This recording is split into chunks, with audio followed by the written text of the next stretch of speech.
All right, everyone, welcome.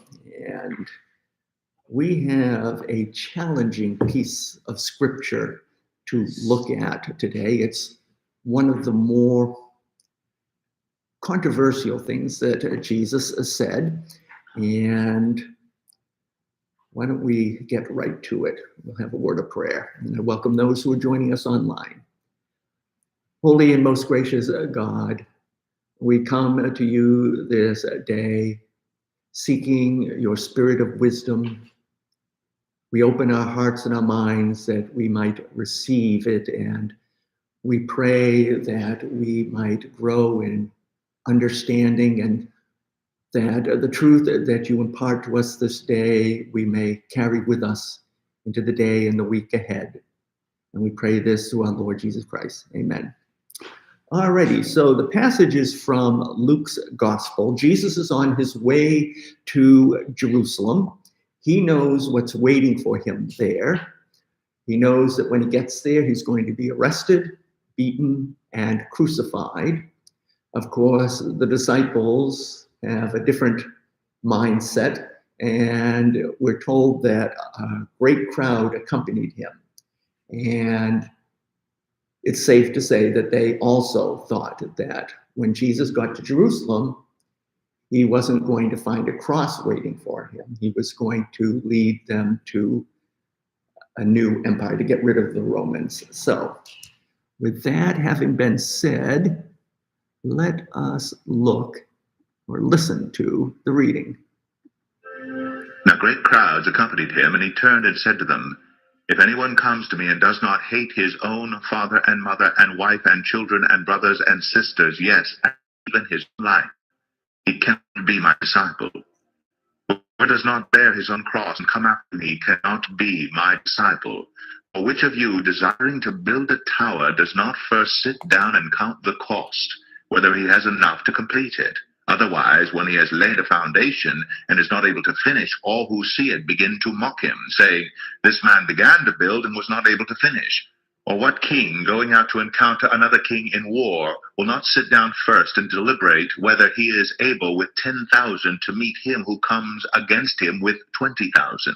And if not, while the other is yet a great way off, he sends a delegation and asks for terms of peace. So therefore, any one of you who does not renounce all that he has cannot be my disciple."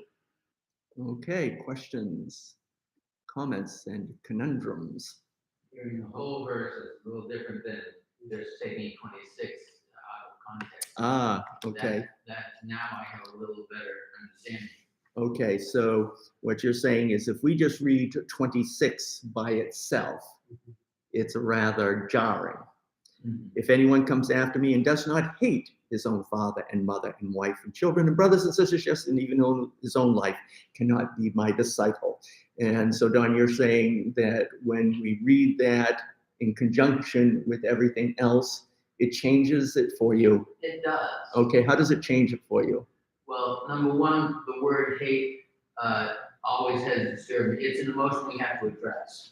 And I prefer, like most people, to avoid it. It's a normal feeling. But when you take and look at the rest of it, saying that you need to rescind everything and follow pure and separate, I can accept the phrase if I substitute the word detest. Detest. Okay, so if it says instead, who does not detest his own father and mother?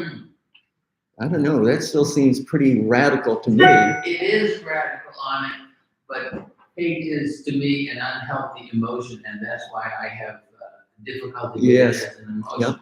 Whereas,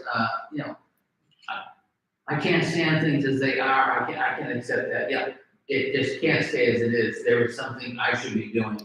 Okay. And it's not, I'm looking to get it better. I have an obligation, is what this is saying.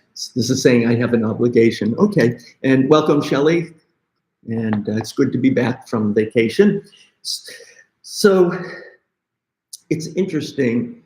And I'm kind of struggling how to get this message across in the sermon, because people will hear the word hate your father and mother and have a kind of a knee-jerk reaction to it, which is understandable.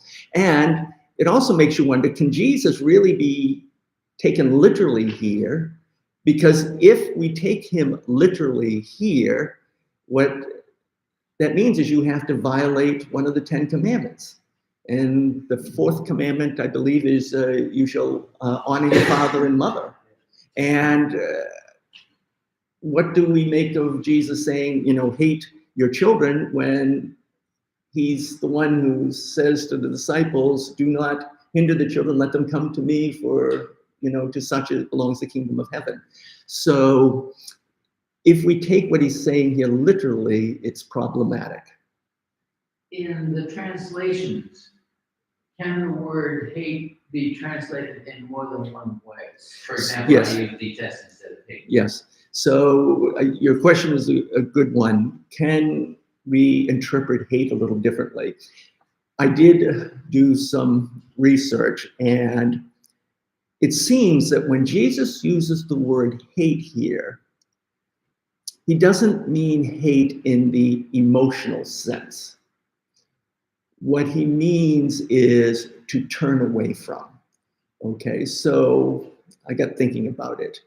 Okay, if I'm on a diet and somebody puts a piece of chocolate cake in front of me, okay, hate in that sense means, no, I'm going to turn away from it. Okay, it's very similar to what happened when Jesus called James and John to be his disciples. In Matthew's gospel, we're told, and of course, James and John were fishermen. So Jesus was walking by the Sea of Galilee. He sees them in a boat with their father. They're mending their nets, and he says, come, follow me. We're told that immediately they left their boat and their father and followed him. Now, does that mean that they hated their father? No. They turned away from him, not in the sense that they're rejecting him. It's a matter of, okay, we have this life here, and we have this life that we're being called to. And I think that's the best way to understand this, is, are you going to follow the life, in some respects, go along with everyone else, or are you going to turn away from all of that and follow Jesus?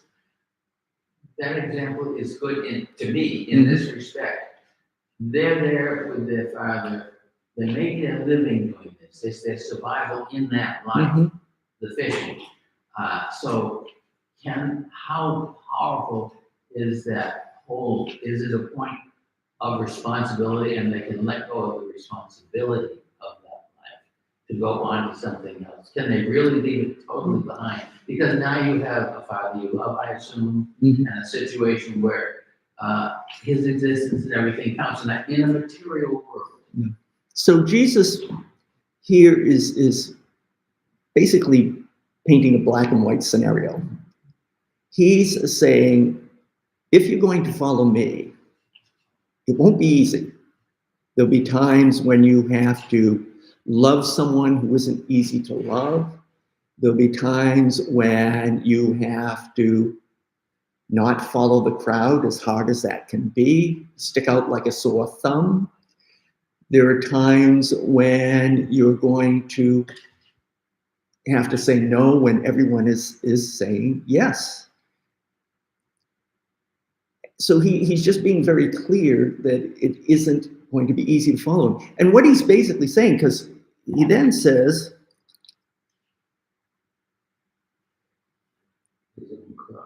yeah, well, he says in the last verse, any one of you who does not renounce all that he has cannot be my disciple. He's basically saying, I have to be first in your life. Okay? And that can be difficult, because if you're saying, if he's first, does that mean you have to say no to your loved ones and everything else? When you say Jesus is first, and then you combine the phrase, which connected with it, is to live a life as Jesus would live it, or live like Jesus. Live like Jesus. Yes. emulate, if you will, Right. Jesus. Emulate.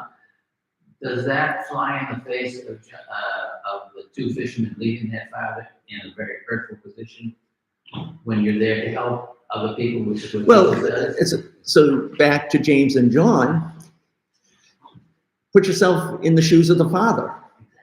And he's got his two sons. They're helping him with the family business, so to speak, and they're leaving him in the lurch. And so in that respect, they're leaving. You have to keep the door open to the possibility that it was very hurtful for him, maybe made his life more difficult. And yet that's what it, I think, means, is you have to put Jesus first, and that isn't going to be easy sometimes. Now, it's interesting, in Matthew's gospel, he takes these words and he puts them differently. Matthew says, whoever loves father or mother, sister or brother, and all the other relationships here, whoever loves them more than me is not worthy to be my disciple. And that basically is the same thing, although it changes a little bit. So basically he's saying you have to love me more than you love your father and your mother. So how do you put a tangible love me of Jesus and not do Jesus' work of caring for people? Right.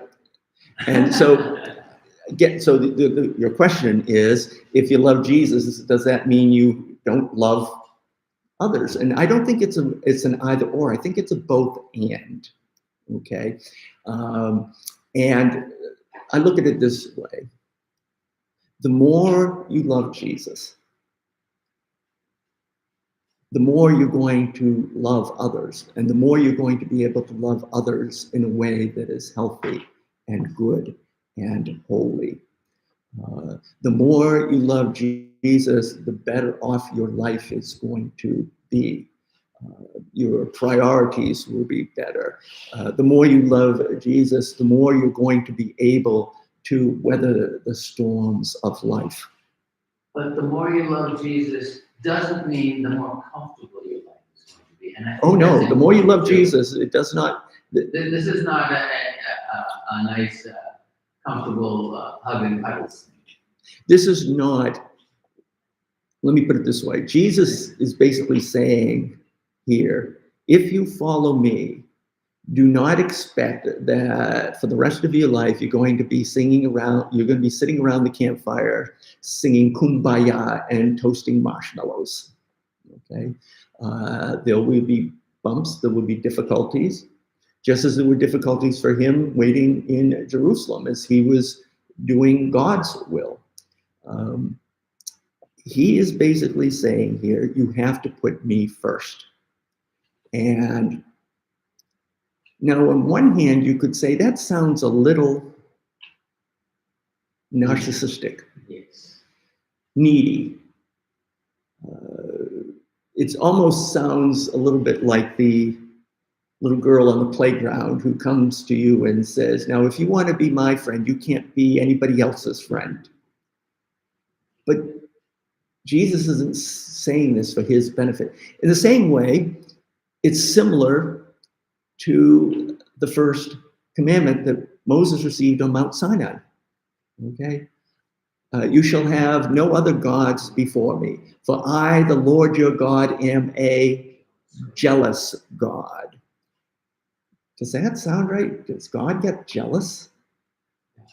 You know, if I decide to go to Walmart on Sunday morning, is God going to be in a snit and say, well, that's it for him?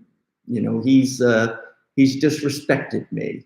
Is that what it means when it says that God is a jealous God and you can't have any other gods before him? No. God isn't jealous for his sake.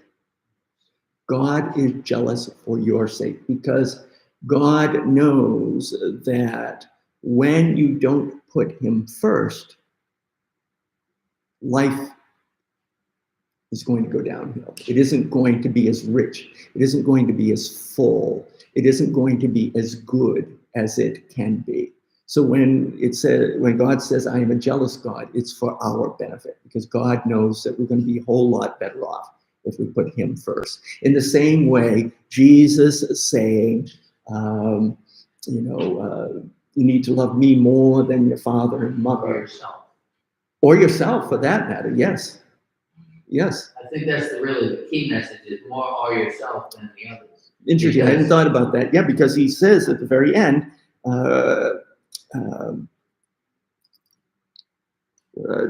actually, it isn't in the end. It's 26 at the end, even your own life. Yeah, that's right. Verse 26 at the end, after he talks about, you need to hate your father, mother, wife, children, brothers, sisters. Yes, and even your own life, you cannot be my disciple. And that doesn't mean that Jesus wants you to be a masochist and to make yourself miserable. He's talking about, well, it's the part of me that wants that chocolate cake, okay? And I want that chocolate cake because I like chocolate, okay? Even though that chocolate cake might not be good for me, even though I might end up with clogged arteries or something like that. He's saying hate your own life in the sense of what I want. And so another way of looking at this is it's the difference between what you want and what you need. When you live for yourself, it's all about what I want. When you put Christ first and you follow him, it's all about what you need.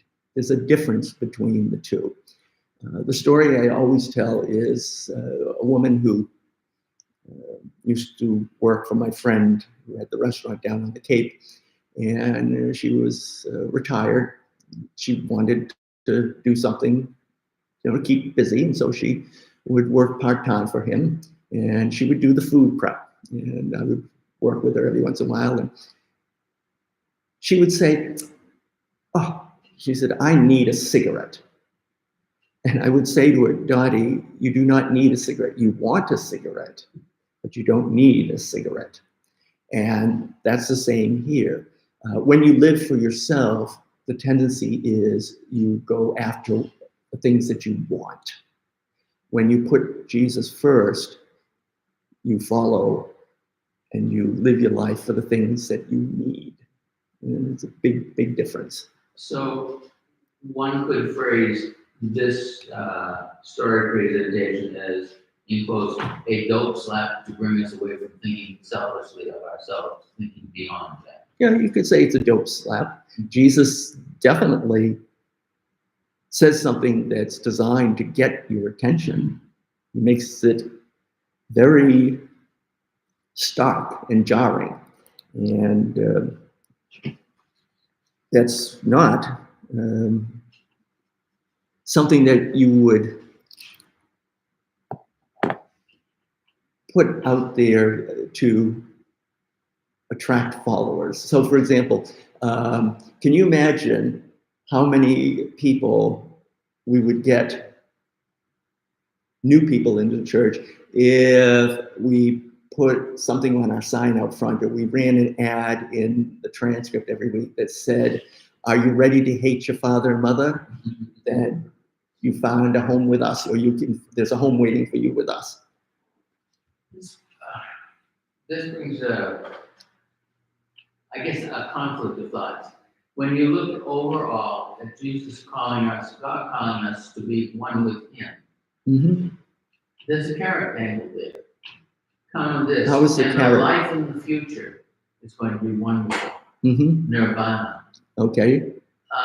That isn't what life here or there is, as far as we know. It's going to be wonderful.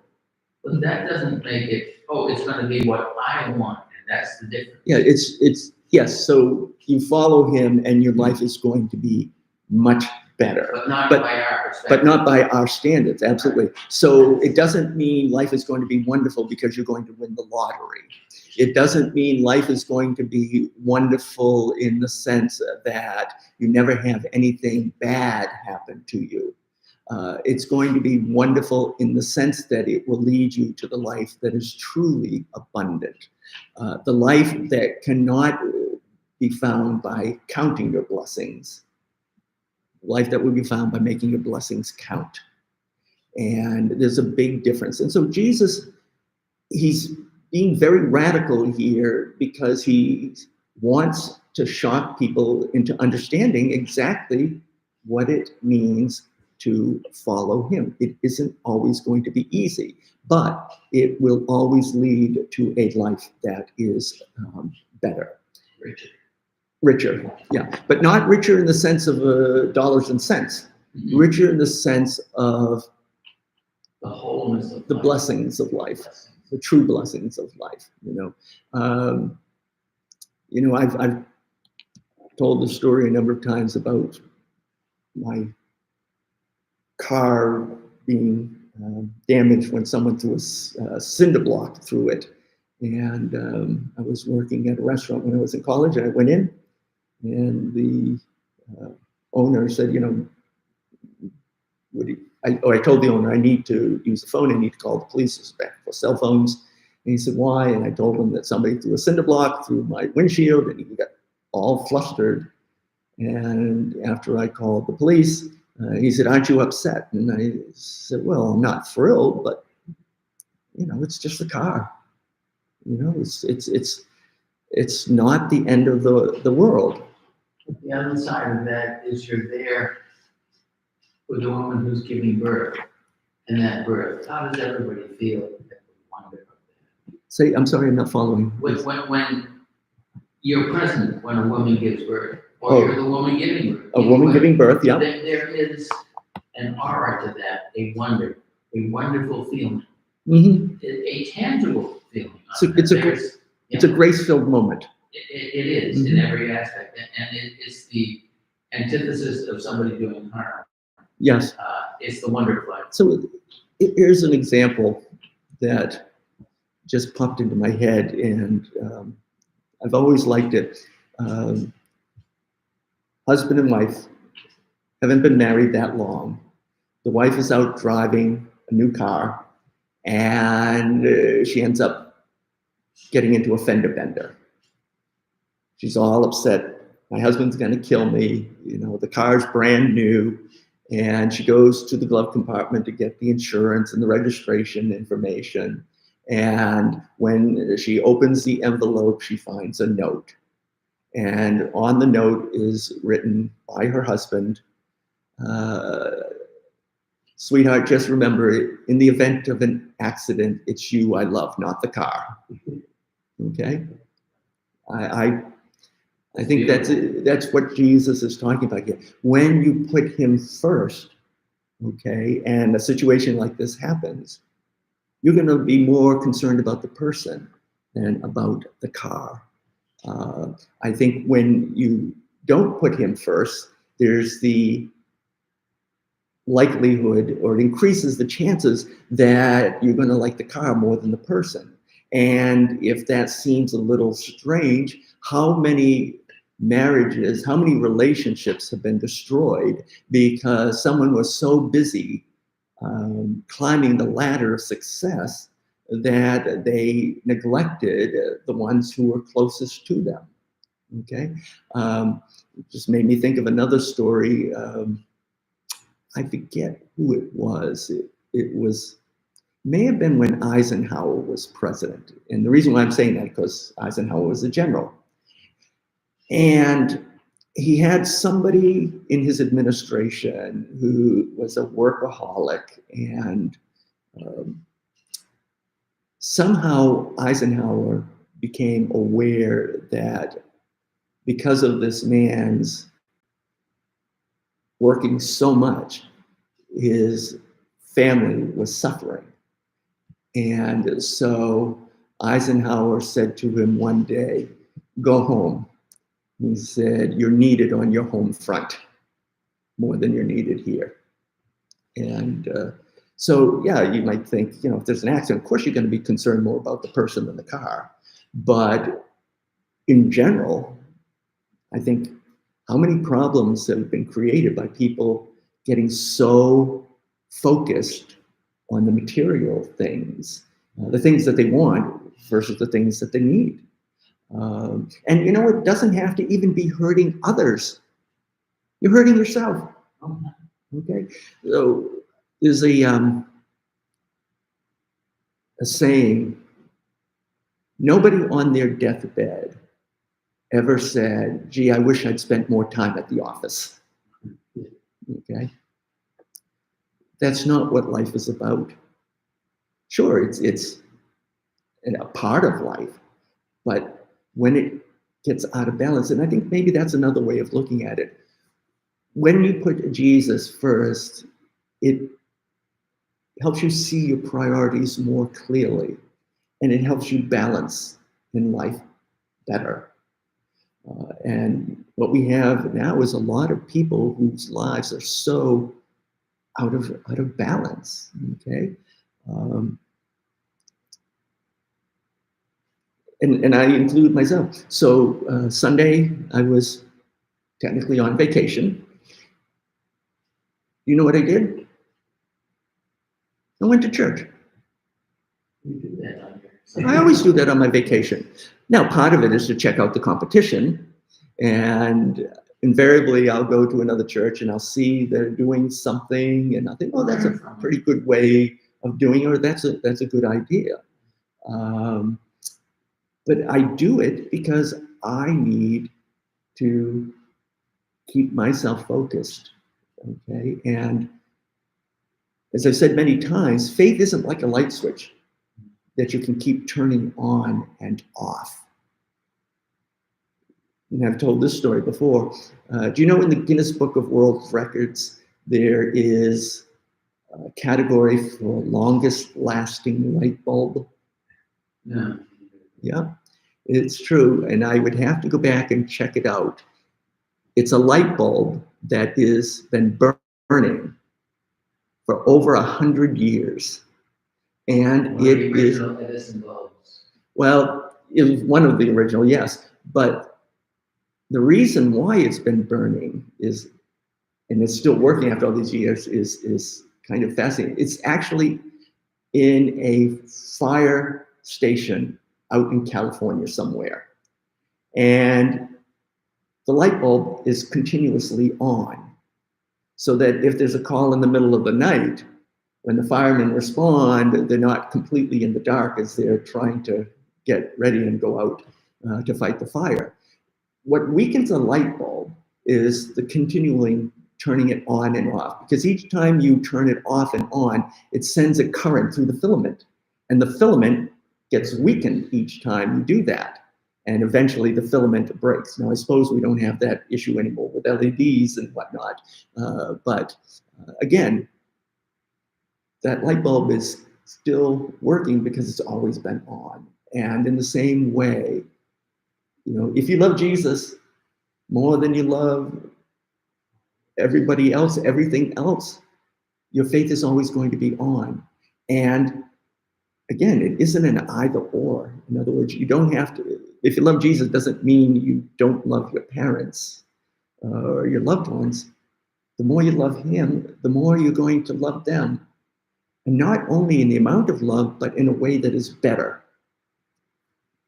The phrase that Jesus used in some ways was, love them as I have loved you. Yeah, and that's really the same thing. Yeah, love others as I have loved you. And the more you love Jesus, the more you're going to love the least among us. The more you love Jesus, the more you're going to love those who are quote unquote different. The more you're going to love people you don't understand. The more you're going to love people you don't particularly like. Okay? The more you love Jesus, the more you're going to try to understand other people. And Lord knows, with everything that's going on in our country right now, we need a lot more of that. And, you know, that's why I've become more and more convinced that we need to be clear in our marketing, if you want to put it that way, to people in our communities and beyond, that we are a community where we try to bring people together, where we try to understand those who are different from us, either look different, think different, behave different, We desperately need that these days. Yes, Don? We need to respect people's differences. We need to respect people's differences. And you know what? It doesn't even necessarily mean you have to agree with the differences. And that's one of the reasons why I've said I've always liked the fact that we're covenantal as opposed to creedal. Creedal churches, you have to subscribe to a set of beliefs. And if you don't believe everything that's in that creed, you're not a member in good standing. Covenantal churches, such as ourselves, we believe that there can be honest differences of opinion, but people still are sincere in the desire to follow the risen Christ. So I don't have to agree with you, but I can walk hand in hand with you as we follow the risen Christ together. That's an interesting conceptual difference between creedal and covenantal, because creedal doesn't allow you to expand. You're locked in, whereas covenantal allows you to be open. Oh, interesting. I hadn't thought about it that way. So it's restricting on so creedal, you have the creed, and it's limiting. I hear what you're saying. I'm not putting it very well, but you have a set of beliefs, and so it kind of closes the door to future revelation, to future truth. And do you know what William Bradford wrote? No, my history is failing me. When the Pilgrims got off the ship in Plymouth Harbor in 1620, I want to say it was John Bradford, I'm sorry, but I'd have to go back and check it. Whoever was leading them at that time wrote in his diary, who knows what further truth hath yet to break forth from God's holy word. And so essentially he's saying that there's more truth out there. And so with a covenantal mindset, yes, you can say there is more truth out there. Or it makes it easier to say there's more truth out there. With creedal, you have to wait for someone on high to come out and say, okay, this is what we're going to believe now about this or that. I think another way of describing the difference between creedal and covenantal is creedal tells you where to walk, covenantal tells you how to walk. Oh, interesting. So creedal tells you where to walk. Covenantal tells you how to walk. Okay, creedal tells you where to walk. Covenantal tells you how to walk. Okay, and then you can walk where you will, or let me put it this way. You don't walk where you will, you walk where Jesus leads you, and it may be in a whole new direction beyond the bounds of that creedal understanding. So in a sense, creedal kind of puts God in a straitjacket. And covenantal says, okay. Following wherever he takes you. Yeah, following wherever he takes you. And I just thought of another illustration of a man who went on a bike ride with the Lord. It was in a bicycle built for two. And eventually they switched seats and the man is in back and goes on this wild ride. I may look that up. There's also another dimension of the footprints in the sand in one aspect. So not every aspect. It's also the example of the footprints in the sand story, that classic story. The footprints in the sand. Oh, in part. Yeah. Not entirely, but it's interesting that you should mention the footprints in the sand because I was thinking of ending the sermon Sunday with a variation on it. And some of you may remember I used a sermon a number of years ago about the person who's walking and her footprints,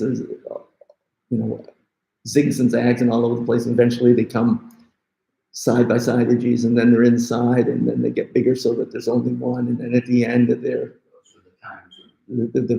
two sets of footprints are all zigs and zags. And I won't. Do you remember it? I remember the essence of it. I don't remember it specifically. Do you remember how it ends? It ends that those are the times that I was carrying you. Well, that's the regular. So in the original footprints in the sand. They get to the end, and Jesus says, "That was when I carried you." This one ends very differently, and so I may still use it. But I like the idea of the bicycle for two, because essentially that's when you love Jesus more, you go where he leads you. Okay, and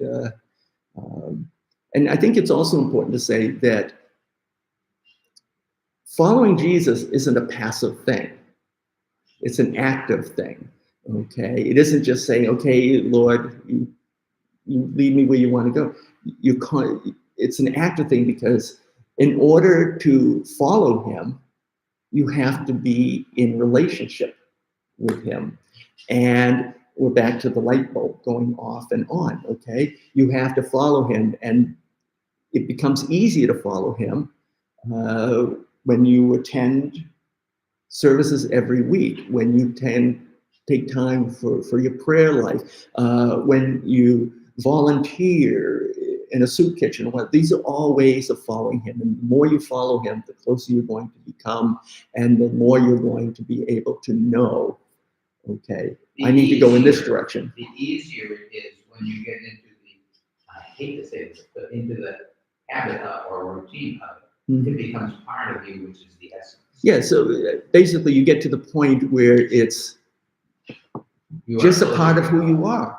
So in the same way, and I'm not saying this to pat myself on the back, Sunday, I could have slept in.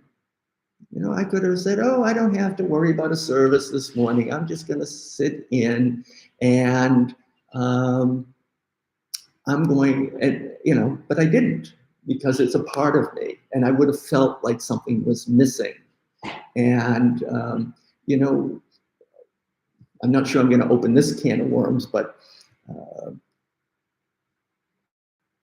some of what we're talking about here can be applied to coming and sitting in the pew versus watching online. It's the same, and yet it's not the same. You're missing out on so much.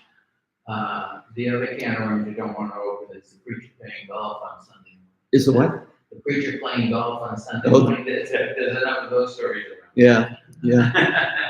It is. So essentially, you put it all together. What Jesus is saying here is, you have to put me first. He may put it a little jarringly in Luke's gospel. You may like the way he puts it in Matthew's gospel a little better. But when you come right down to it, he's basically saying, you have to put me first, above everyone else, above everything else. And here's an example. You have to put me first. You have, and this is a hypothetical situation, although I can imagine it's true, and some people have found themselves in this situation. You're a parent. You have a grown son who is in their late 20s. They have been living the good life, and they are on the verge of bankruptcy. They come to you and they ask you to bail them out. You know that if you don't, they're going to be angry with you. What do you do? There's a lot more to the story. Well, okay. Fair enough. Situations like these are very complicated, and there's probably a whole lot more to the story. But just on the face value, if you them, the material part of it in that bankruptcy is not half as important as supporting them. Yeah. So essentially, if you bail them out, you're feeding into their core priorities. Okay. If you say, no, I'm sorry, I just can't do that, they may not like it, but it may be what they need. And again, it's back to what you want versus what you need, And I think you can do both. You could say to the son, let's assume that the son is single, or even if he has a family. You could say, I'm not going to bail you out, but you and your family can come and live here for a year while you get yourself back on your feet. It's different. It's again, putting Jesus first changes everything, and it allows you to love others more, but also to love them better. And well, what we're talking about here is an example of tough love. And when you follow Jesus and you put him first, you realize that there are some situations where that's what you got to do. You got to have a little tough love. So again, it's jarring what he's saying here, but you're right, Dawn. If you put it in the context of everything that he's saying here, it makes it a little easier. Anything else? Oh, and just very quickly, after Jesus talks about, hating mother, father, this, that, and everything, he gives two examples. One about a man who's building a tower, and he sits down and he counts the cost before, and so that he can be sure he can finish it. And then the king who's going to war, and what does it say about him? He'll sit down and, is he able with 10,000 to meet him, who comes out against him with 20,000? And so how does that connect with what Jesus is saying here? That's preparation. Yeah. In other words, I guess it is saying that follow me now, don't wait for later. Following me now, don't wait for later. I think it's also saying, okay, think twice so that you know what you're getting into. Because if you think that following me is going to be all sunshine and roses, it isn't. So it's better that you know now and you get the full picture so that you can then say, yes, this is what I'm going to do. I'm going to follow you. I'm going to put you first. So, all righty, everyone. Now I just have to take all of this and translate it into a sermon, and the pressure is on because we're going to be at Aldersgate Sunday. I'm doing the sermon at Aldersgate, and so I got to make us look good. All right, thank you, everyone. Take care, everyone joining us online. God bless. Thank you. You're welcome.